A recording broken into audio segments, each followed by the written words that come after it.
It's a shame that the phrase born again has been misused and mistreated by popular media.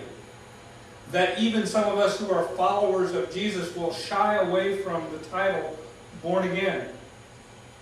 We shouldn't do that, because it really illustrates better than just about any other label that we could put on what's happened to us when God in His grace and sovereignty reaches down and takes us out of slavery and makes us a prince.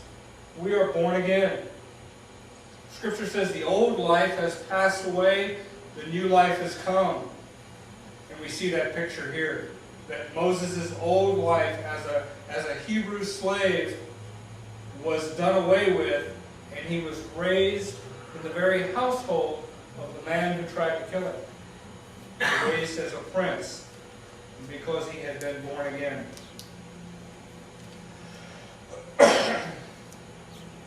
And understand that even though God's name is not mentioned once in the 10 verses that we read, that these 10 verses are very much about the God of heaven and earth. That it shows us that no matter what the circumstances, no matter how dire the situation might be, no matter how hopeless it might seem to you, God is in fact in charge and has a plan. I've just alluded to the fact that from the beginning of the story to the end of the story, do you understand that God took His Redeemer who was born into slavery and manipulated events in His sovereignty so that the Pharaoh who tried to kill Moses paid his mother wages to raise him.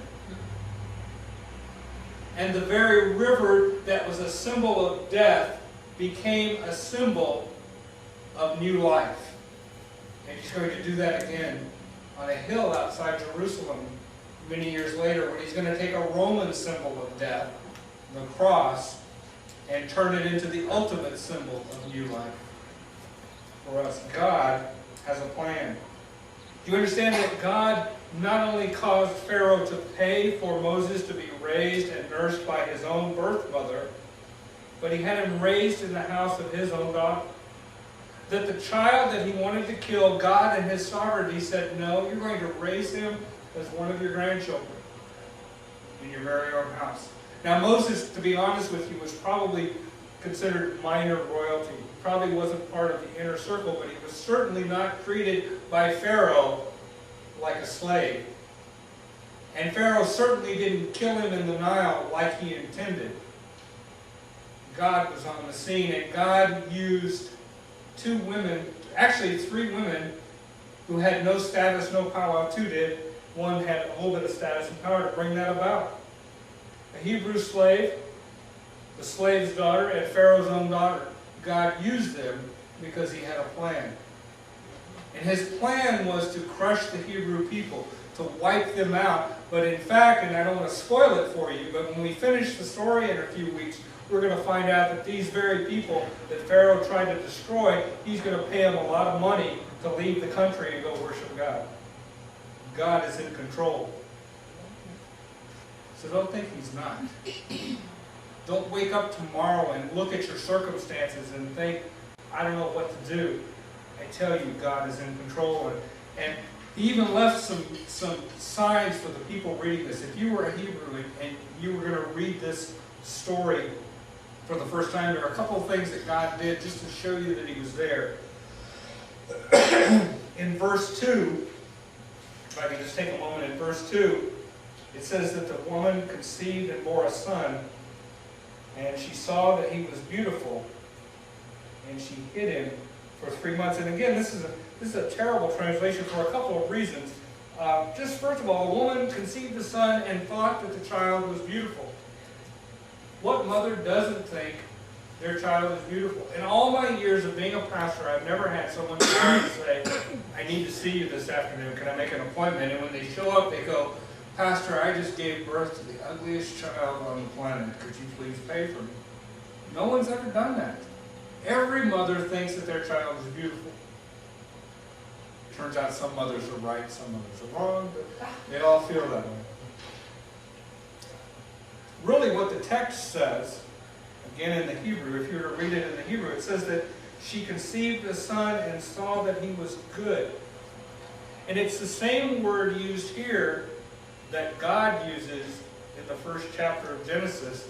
At the end of each day's creation, when God saw what he had done, what he had made, he said, it is good. And it's the same pronouncement here. And if you were a Hebrew reading this, you would have said, that's God at work.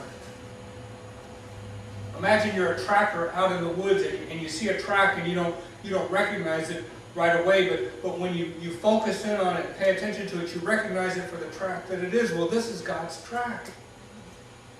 God's at work. Just like he made something new in Genesis, God is getting ready to do something new here in Exodus. He's on the move. It's one of the paradoxes about his nature that the God who never changes is always doing something new in the lives of his people. God was at work. And if you look further down at verse 3, and I'm going to read that for you, it says, but when she could hide him no longer, she got him a wicker basket and covered it over with tar and pitch. And she put the child into it and set it among the reeds. Again, the word she uses here for basket is used one other place in the Old Testament. It's used for the boat that God told Noah to make.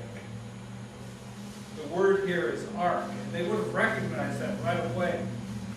God's making an ark.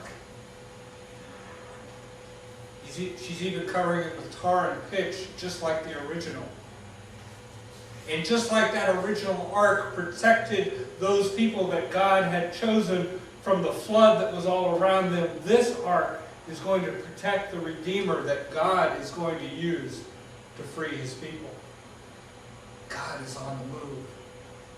These are dark times. There's slavery, and the national policy of the day is to kill children that get in your way. These are terrible, terrible times, but God is doing something new. God is protecting his people. And one last clue that God is at work. Verse 10. The child grew, and she brought him to Pharaoh's daughter, and he became her son. And she named him Moses and said, because I drew him out of the water. And I've already alluded to the fact that that's not really what it says. It says, I will name him Moses because he's been born again. And I would tell you that in dark times, when evil things are happening, don't worry. God is on the move. And he's doing new things.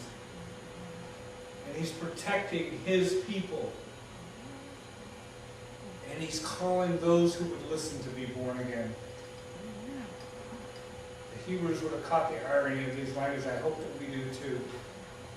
I hope we understand that as we study the life of Moses and the life of his people, that he's shining that spotlight on that cross that happened when things were bad.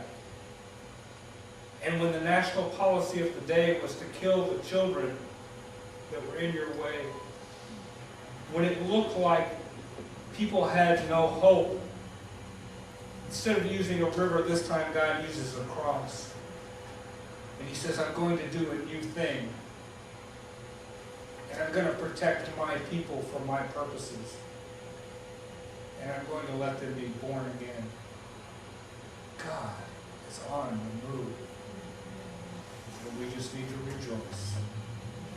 Amen.